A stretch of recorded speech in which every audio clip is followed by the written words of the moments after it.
Kemudian setelah itu kita berusaha mendidik jiwa kita untuk taat. Taatnya Bapak usahakan melebihi taatnya kita kepada tukang cukur. Pernah Bapak mencukur kepala, rambut? Tukang cukur bilang ke Bapak, maaf Pak, kepalanya tolong dimiringkan ke kanan. Apa yang Bapak lakukan? Hah? Taat tidak? Taat? Taat. Maaf Pak, kepalanya dimiringkan ke kiri. Taat? Taat. Bapak taat. Bapak tak pernah tanya kepada siapa? Tukang cukur itu. Kenapa kamu suruh-suruh saya begini? Iya. Nah, ketaatan kita kepada Allah harus lebih dari itu. Ketaatan kita kepada Allah harus lebih, hati kita lebih dari itu. Allah mengatakan begini, langsung sami'na wa ata'na. Iya, namun sayang Mbak, ternyata kepada Allah tidak demikian kita. Banyak manusia, banyak orang-orang Islam sendiri bahkan ketika mendengarkan perintah Allah masih dipikir-pikir, kira-kira ini menguntungkan dunia saya apa tidak.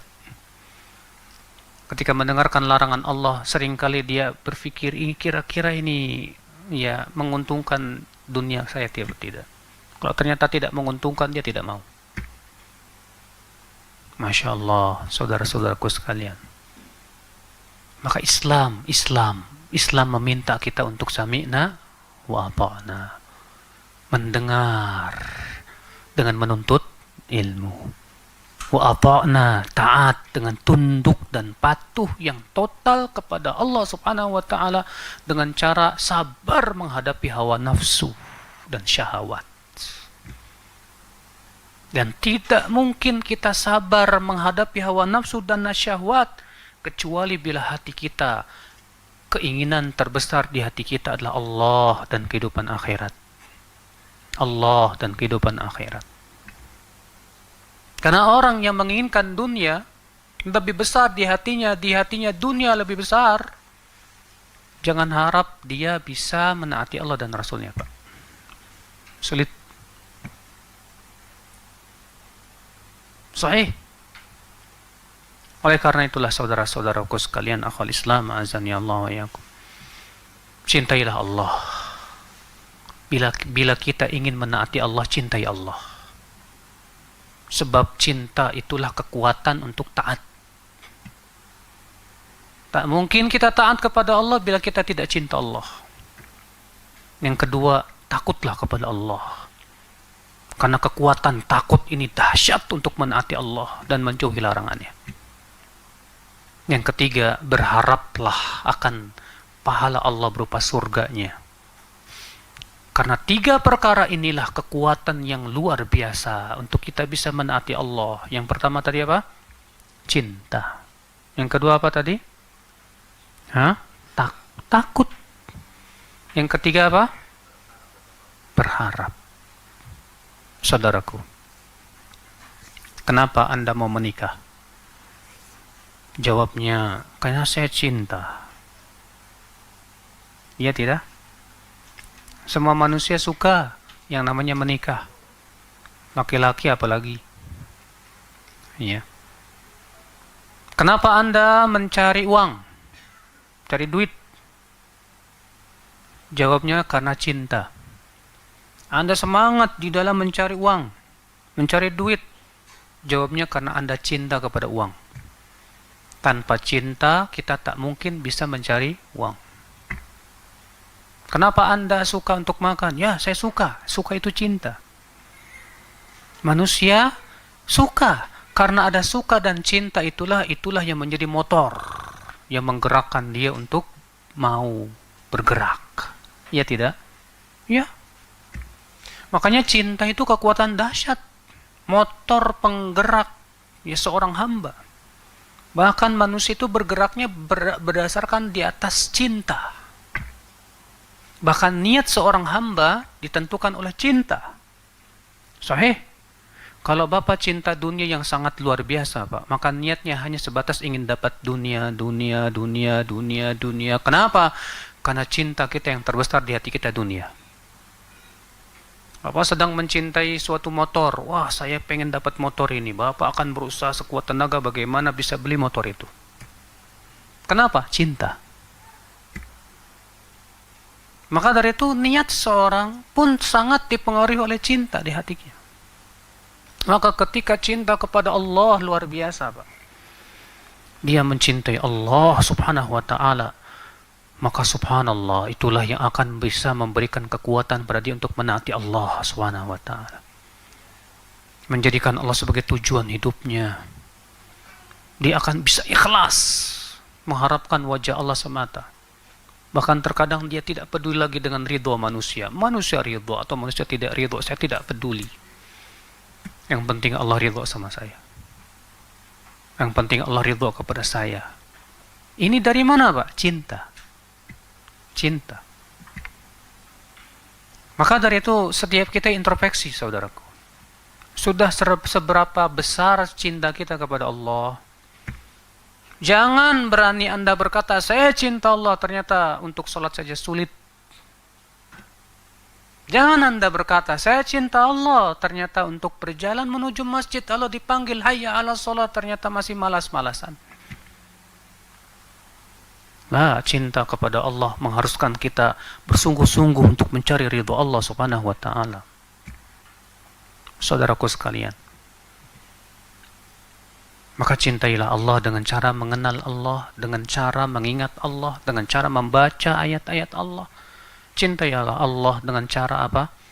Mengenal nama-nama Allah, mengenal sifat-sifat Allah, mengenal siapa Allah. Dia Arhamur Rahimin yang sangat sayang kepada hamba-hambanya.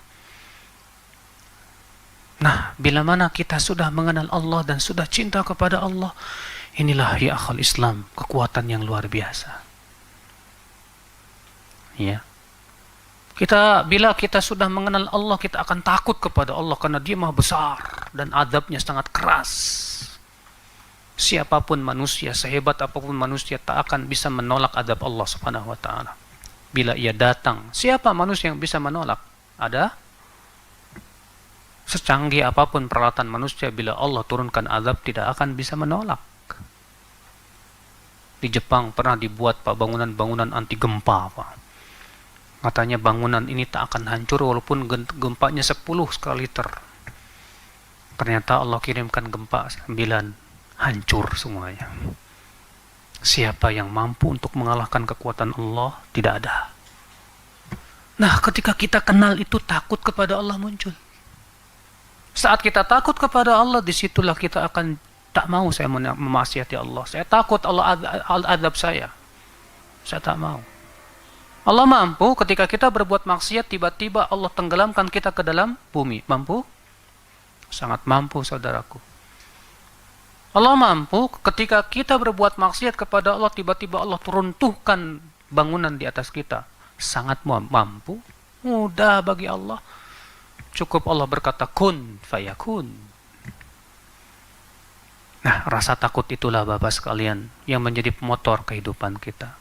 Rem, bagikan rem bagi mobil atau motor.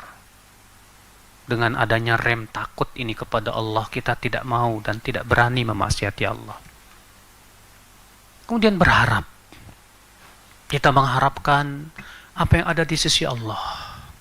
Mengharapkan surganya yang luasnya seluas langit dan bumi. Kita mengharapkan, dan ketika Pak, kita lebih berharap apa yang ada di sisi Allah daripada apa yang ada di dunia ini, disinilah Pak kita akan menjadi manusia yang zuhud. Saat kita lebih mengharapkan surga Allah, janji Allah, subhanallah. Beda dengan orang yang mengharapkan dunia, harapannya dunia, harapannya dunia, dunia, dunia, dunia. Saya yakin orang ini tidak mungkin bisa ikhlas. Orang yang harapannya hanya dunia, dunia, dunia, saya yakin Pak, kalaupun dia beribadah, dia hanya memilah dan memilih mana ibadah yang menguntungkan dirinya atau tidak. Kalau harapannya hanya sebatas mengharapkan pemberian manusia ataupun dunia, saya yakin dia akan berat menaati Allah Subhanahu wa taala. Berat sekali. Maka dari itu harapan kita, Pak, harus di-manage. Manage harapan kita kepada Allah. Gantungkan harapan kita kepada Allah Subhanahu wa taala saja. Jadikan Allah satu-satunya tempat kita gantungkan harapan. Kita berharap surganya itu lebih baik. Makanya saudaraku sekalian, orang yang mengharapkan Allah, hidupnya Masya Allah, dia akan sabar. Diberikan ujian, dia tersenyum. Kenapa? Saya berharap agar Allah ampuni dosa saya. Harapan. Diberikan sakit, sabar. Kenapa? Saya berharap Allah gugurkan dosa-dosa saya. Alhamdulillah. Diberikan kesenangan, bersyukur. Kenapa? Saya berharap mendapatkan surga Allah dari harta saya. Ketika harapan kepada Allah itu luar biasa, Pak. Masya Allah. Ini luar biasa dalam hidup kita, insya Allah. Nah, inilah saudaraku, inilah Islam. Islam meminta kita sami'na wa ata'na. Namun tidak mungkin kita taat kecuali dengan apa? Iman dan sabar. Dan tidak mungkin kita bisa sabar kecuali dengan apa? 3 perkara tadi. Cinta kepada Allah. Terus apa? Takut kepada Allah. Terus apa? Berharap kepada Allah Subhanahu wa taala. Sudahkah cinta kita kepada Allah lebih besar daripada cinta kepada yang lain? Tanya. Adakah sesuatu yang lebih besar, lebih kita cintai dari Allah? Jangan sampai ada. Ataukah kita lebih mengharapkan selain Allah? Jangan sampai demikian. Jadikan Allah sebagai motor kehidupan kita, Pak. Jadikan firman Allah dalam surat apa itu? Al-Insyirah. Allah berfirman apa? فَإِذَا فَرَغْتَ فَانصَبْ وَإِلَى رَبِّكَ فَارْغَبْ. Itu moto hidup kita. Jadikan itu sebagai apa? Pegangan hidup kita. فَإِذَا فَرَغْتَ فَانصَبْ. Apa itu? Apabila kamu sudah selesai, maka berdirilah. Maksudnya apa? Ada 2 penafsiran ulama tentang ini. Sebagian mengatakan, bila kamu telah selesai dari urusan duniamu, segeralah berdiri untuk urusan akhiratmu. Setelah selesai kamu mencari dunia, kita cari dunia, lelah, penat. Setelah itu kita berusaha mencari apa? Akhirat. Ini penafsiran yang pertama. Penafsiran yang kedua, bila kamu telah selesai dari ibadah, maka bersegeralah berdiri menuju ibadah berikutnya. Kita sudah selesai sholat, selesai, segeralah ibadah setelahnya. Apa itu? Zikir. Setelah zikir selesai, apalagi ibadah yang akan kita lakukan? Mencari nafkah.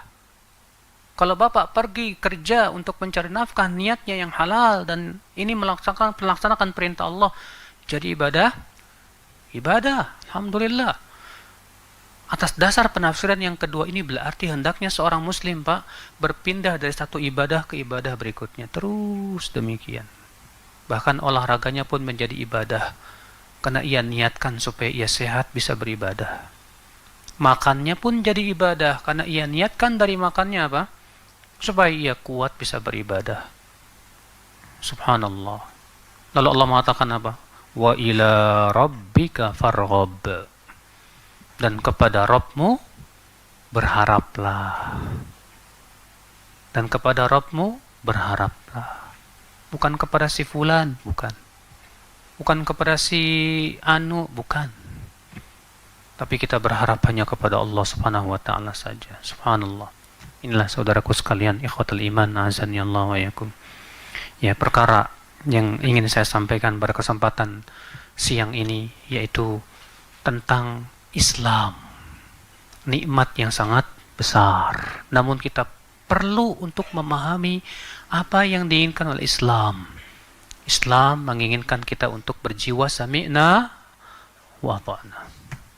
Alhamdulillah.